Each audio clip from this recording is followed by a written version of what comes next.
रानी को अपना घर चलाने के लिए अब कोई दूसरी नदी ढूंढनी थी। उस गांव के दो हिस्से थे।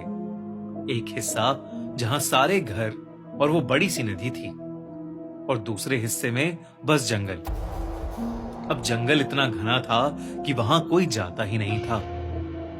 लेकिन गांव में ऐसा कहा जाता था कि जंगल के बीच एक नदी थी। रानी ने वहां जाने का सोच लिया था। एक रोज वो सारा सामान लेकर जंगल के लिए निकल गई। वहां बचपन से रहते हुए भी उसने कभी वो जंगल अंदर से नहीं देखा था।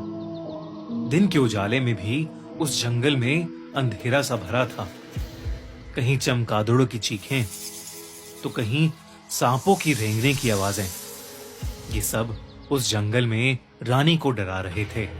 लेकिन फिर भी रानी हिम्मत करके उस जंगल के अंदर चली जा रही थी। तभी उसे कुछ दूर पर एक नदी दिखी। वो उस नदी के पास जाकर उससे पानी पीने लगी। लेकिन नदी से पानी पीते हुए जैसे ही रानी ने पानी में झांका, तो उसे अपनी परछाई की जगह अपने बाबा की परछाई दिखी। रानी तुरंत पीछे होकर चिल्लाई, बाबा! तभी जब उसने फिर से देखा तो वहां कुछ भी नहीं था।